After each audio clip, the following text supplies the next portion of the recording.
We are just over a month away. Can you believe it? From the 2024 NFL Draft. Yeah, that's what the people say. Well, I guess it depends on your team. If your team's maybe sitting with the number 1 overall pick and 2 picks in the top 9 in this year's draft, you're probably feeling pretty good about things right about now. Well, maybe, right? But then you remember at the end of the day, you are ultimately a fan of Bears football, which means you inevitably wait for the gloom and doom scenario where they fuck something up. But nonetheless, thought it was the perfect time to cut back into the flow of doing videos. I've been out of it for just a little bit. Gotta get to it. So let's get back in the flow. Let's do a mock draft so that way when I start uploading my quarterback prospect videos in the next couple of days, y'all will be thinking about me and then you can go rant and rave on those videos there. Y'all heard what I just said. You're welcome. I'm sure some of the comments I'm going to have about some of the quarterbacks are going to elicit all types of strong reactions and emotions, and I look forward to it, and I love it, and I welcome every single bit of it. So anyways, here is my updated 2024 mock draft. It's a 1-round edition. The picks are in the description box as per usual. I did account for a couple of trades this time, and I'll get to those in a moment. First, let's talk about the top of the draft, and you have to. You got to talk starting about the Bears and Bears football. Here is the moment in hand. Arguably, and I mean this legitimately, even though I just said the same thing last year, this year, arguably the most important seminal moment in the history of the Bears organization going back generations is this draft and what they do with the number 1 overall pick. And it sure seems like now with the trade of Justin Fields to the Pittsburgh Steelers for a box of Twinkies and Ding Dongs, a 50-pack multi-pack if there ever was one, that the Bears are leaning towards quarterback at number 1 overall, and it's sure all signs are indicating and pointing to Caleb Williams being the guy.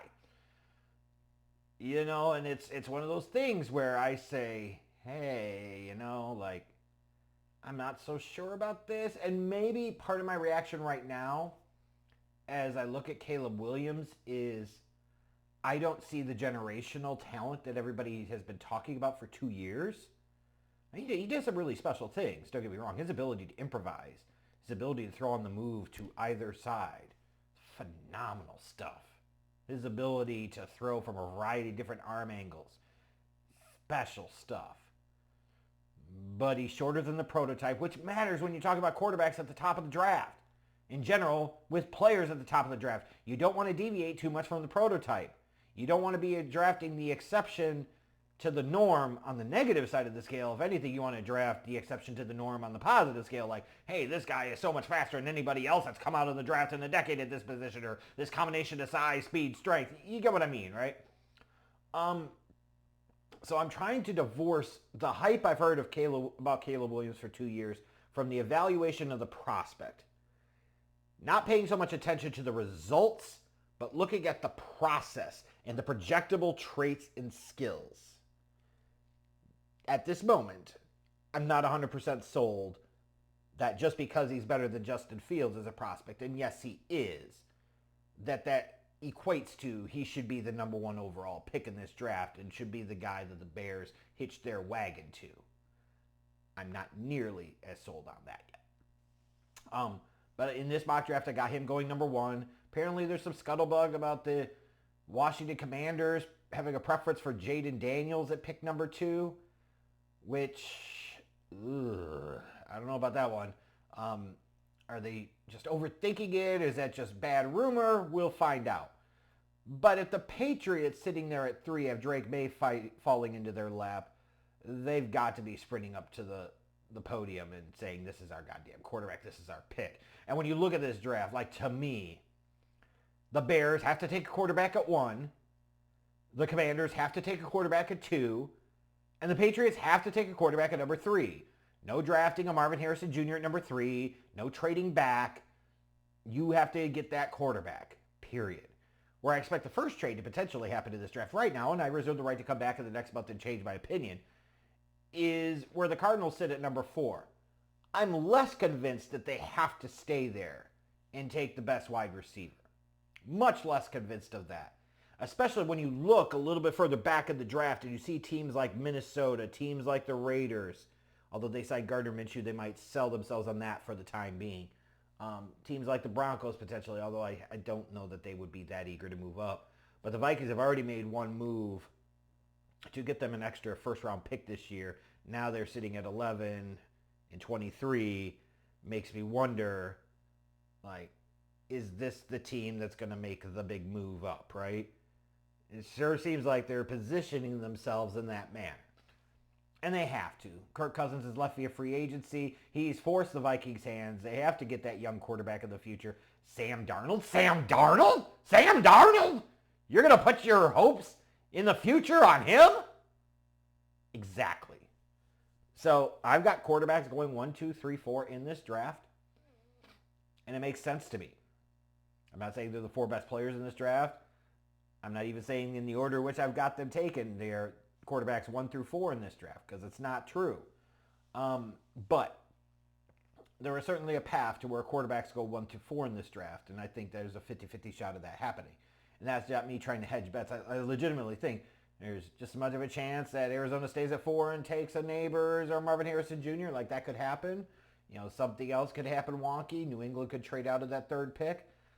But right now it feels like to me there's just as good of a chance as quarterbacks go 1 through 4, which puts the Chargers in this interesting spot at pick 5. And this is probably part of the reason you look at them, you know, moving on from Mike Williams, moving on from Keenan Allen. They took Quinton Johnston last year in the 1st round. There, right? They bring in Jim Harbaugh to be the head coach. They do need some help at wide receiver, but if that's where they're looking at pick 5, get a dude. And in this case, I've got them taking Malik Nabers from LSU over Marvin Harrison Jr. And I'm going to preface this by saying this, is that I have no doubt that there are multiple teams that have Malik Nabers as wide receiver 1 on their draft board. I have no doubt in my mind whatsoever. I bet the farm on it. I'd bet the farm on there will be a few teams that have Marvin Harrison Jr. rated as wide receiver 3 on their board. I would not be shocked at that at all. You know, for those that are saying, well, you're nuts, Harrison over Nabers all day long, I think this could be similar to what you had in the 2011 draft class, right? Where you had A.J. Green and Julio Jones, and some people looked at Julio as like the generational talent, but it was A.J. Green that went 4th, and then it was Julio Jones that went pick 6 when Atlanta made that big move up the board to where Cleveland was to take him. You know, I can see a similar type of scenario playing out, but I don't have Harrison Jr. falling very far, going 6 to the Giants, because God knows they need receiver help in a bad way, too. They need playmakers on that offense, especially after losing Saquon Barkley to the Eagles in free agency. They need somebody. Now, I would say, obviously, you know, they need a fucking quarterback because they have Danny Dimes. And let me repeat that. They have Danny Dimes. They need a quarterback, but they might not be able to make that happen in this draft unless they get lucky or unless they really reach on somebody or they do something else. Therefore, they got to get more help for that guy. Which brings me to the Titans at pick 7. You know, it sure feels like it's best available left tackle at 7 for them. Like to me right now, they took Skoronski and played him predictably inside at guard with his T-Rex arms in last year's draft of the 1st round. They've invested some on the defense, the L'Jarius Sneed trade. They moved on from Derrick Henry. You know, but if you're going to give Will Levis another shot this year and give him a real shot, you got to upgrade that protection in front of him. And Alt's probably the guy that's going to do that there. Now, as you get to pick 8, Bears fans are going to be annoyed with me, but it's certainly possible, right? Like Arizona could sit there and say, hey, we need a wide receiver for this offense for Kyler Murray. We don't have to have it be Malik Nabers or Marvin Harrison Jr. They could play the game, draft game a little bit, move down to 11, which I had them doing in this case, right? And then move up, Arizona move up to 8 to Atlanta slot to take Odunze from Washington and jump the Bears, which of course would lead the Bears at pick 9 to take an edge rusher, Dallas Turner from Alabama, because of course, Bears football! Ryan Poles has boxed himself into a spot where he desperately needs another edge rusher on that defensive line. So it's one of these things where you want the Bears to draft the quarterback at number 1 and then draft the best available offensive player at number 9. Absolutely. I agree with that. But the defensive line, the defensive front, it's still the trenches. That's where the games are won in the NFL. Outside of the quarterback position, it's offensive, it's defensive line. And the Bears, frankly, need upgrades in both spots, but they certainly need upgrades around Montez Sweat on that defensive line. It'd be really, really hard to knock that from a pure need standpoint.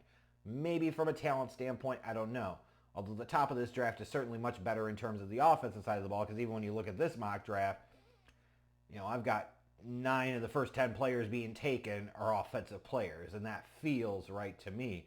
There's certainly a case you could make where you could say the top 10 players in this draft that would be taken would be offensive players, especially if there's a second offensive lineman that creeps up into the top 10. Now for the Bears, it comes down to the question of, is it a wide receiver? And I have questions about, hey, with Matt Eberflus as the head coach and with Shane Waldron as the offensive coordinator, are they going to be a high enough volume passing attack to justify investing a top 10 pick at wide receiver when they have DJ Moore, when they have Keenan Allen, assuming he's healthy for 13 games this season, let's say, and Cole Kmet? I don't know. Like, at what point in time does that become a diminishing return? You look and you say, well, edge rusher is the most glaring need there. I agree. But maybe you say you're tired of them fucking focusing on the defense so much, which I would totally, completely agree with. Then you get to the offensive line and you say left tackle, like, are any of the left tackles that would be available at that point a significant enough upgrade over Braxton Jones to justify investing there? Maybe yes, maybe no. But it would be hard to knock them that they felt like, if Ryan Poles felt like in this draft that there's left tackle that could be a high-level blindside protector for quarterback, assuming Caleb Williams for the next decade, then you shouldn't feel too bad about that pick. You really, really shouldn't. It'll be, honestly, at this point, I'm much more interested in what the Bears are going to do with the 9th pick than what I am with the 1st pick. Other than that, that's all I'm going to talk about here with this mock draft. You can pick it apart, pick it to shreds in the comments, do what you need to do. But I'm trying to hurry up and get these damn quarterback prospect videos ready, which I think is what a lot of you are really looking forward to. And they should not disappoint this year.